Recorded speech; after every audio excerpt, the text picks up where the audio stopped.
In this very short part of the lecture, we are going to talk about the development of psychiatry in 19th century.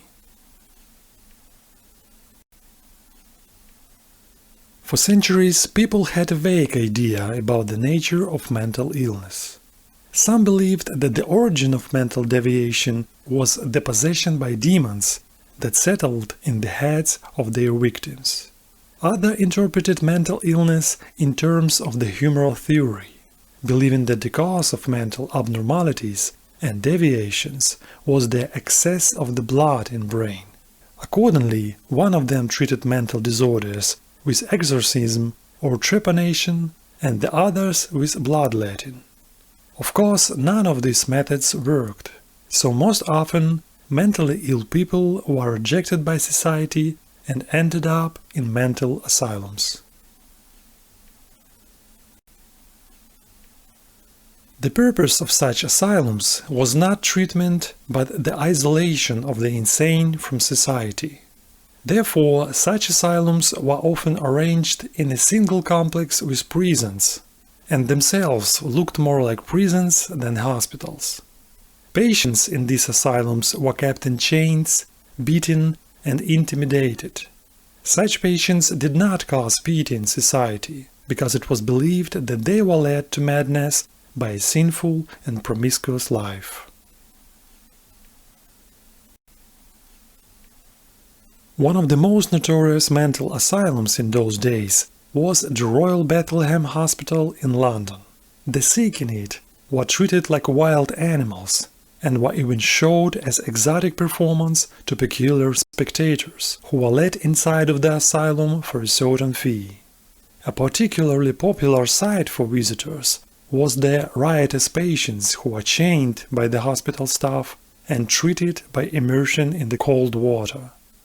A similar attitude towards mentally ill people was observed in almost all hospitals in Europe.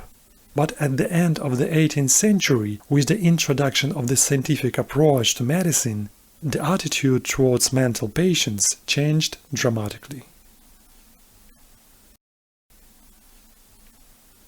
In 1765, Peter Leopold, the son of the Holy Roman Emperor, became the Grand Duke of Tuscany when he was only 18 years old.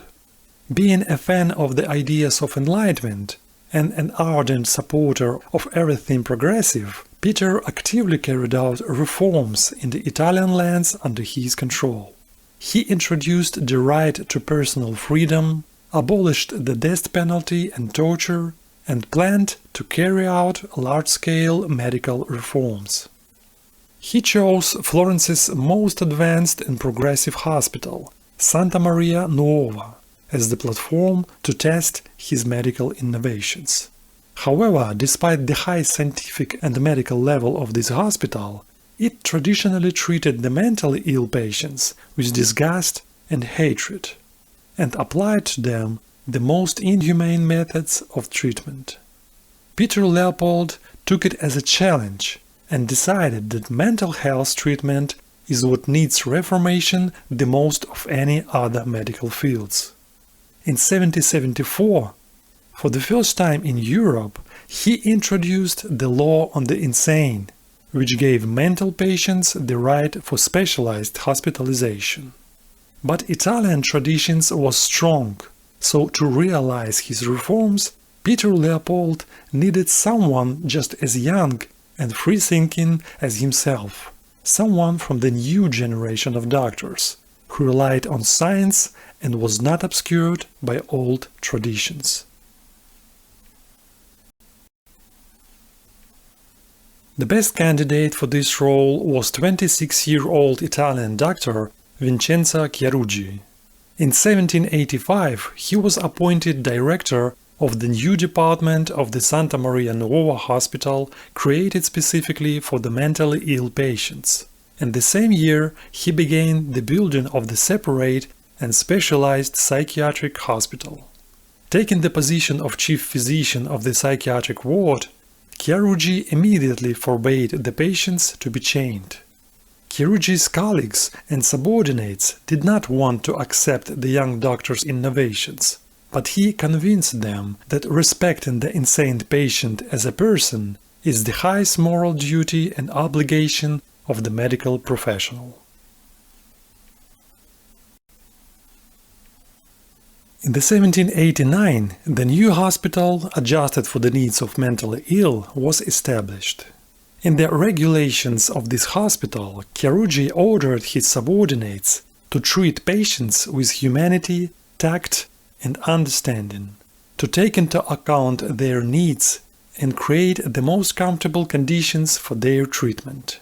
Men were to be kept separate from women, a medical history was to be kept for each patient, metal chains and shackles were replaced with straitjackets and soft cloth handcuffs. Instead of starvation, special diets were designed for different diagnoses. Violent patients were to be placed in specially equipped rooms in which the risk of injury was reduced. To pacify violent patients in moments of psychosis, Chiarugi recommended the use of opium.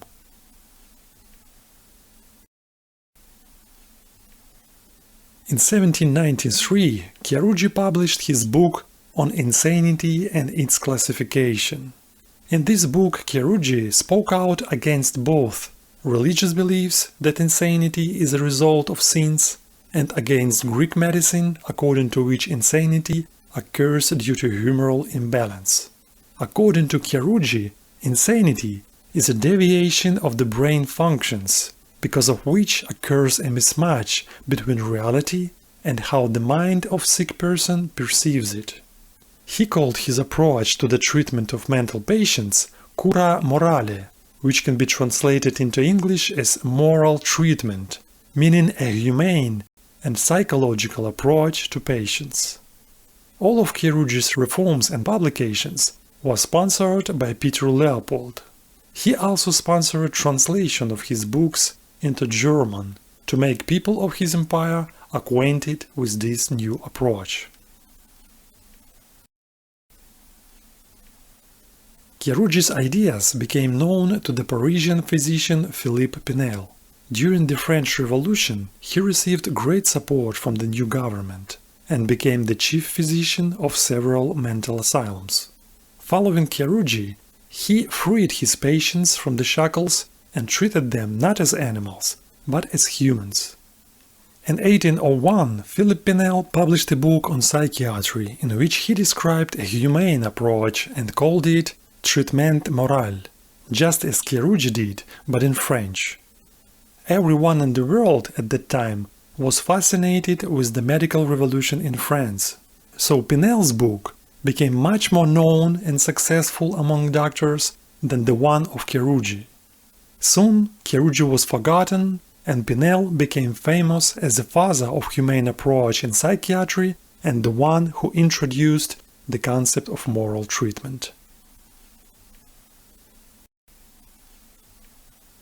At the same time, some steps to revolutionize psychiatry were made in Great Britain. In 1790, a young woman who became melancholic because of the death of her husband was sent for treatment into the York Asylum. Despite the moderate deviation of her mental health, doctors of the asylum incarcerated her and forbid any visiting. In the same year, she died in the asylum wards under some shady circumstances.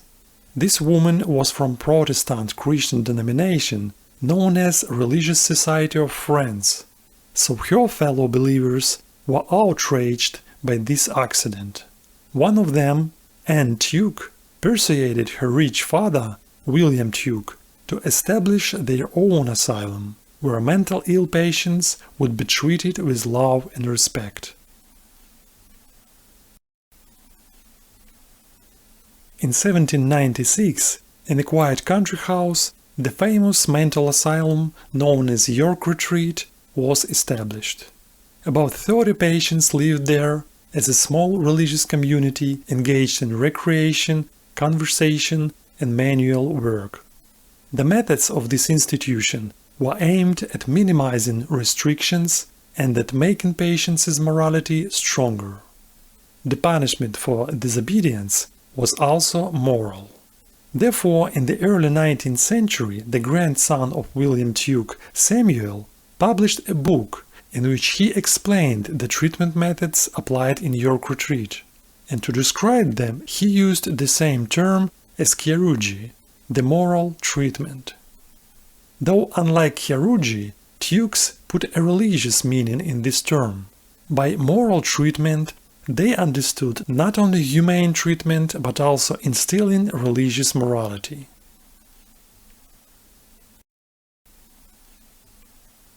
A significant contribution to the development of moral treatment in the United States was made by Boston school teacher Dorothea Dix. During her trip to England, she met Samuel Tuke and was introduced to the York Retreat methods. In 1841, she visited the psychiatric ward in an American prison and was shocked by the condition of detention there. From that year, she actively fought to increase funding for the psychiatric hospitals and personally helped to establish 32 public hospitals in which moral treatment was introduced. The contribution of all the described people into the psychiatry completely changed the attitude towards mentally ill patients. Psychiatric hospitals no longer resembled prisons. But despite the new methods were much more humane, they still did not bring the desirable positive results of healing. So soon, under the influence of scientific approach, the search for new solutions continued, and along with them revived cruel experiments that went to such extremes that in the middle of 19th century, most Western countries passed legislation to prevent abuse in mental hospitals. Thus, at the turn of the 18th and 19th century, the attitude towards psychiatric diseases radically changed towards humanization, and a rational approach to their interpretation emerged. However, the incurability of most of the mental disorders and the isolation of mental patients from society didn't make it possible to make this branch of medicine effective enough even in the era of scientific progress. That is all for this lecture. See you next time.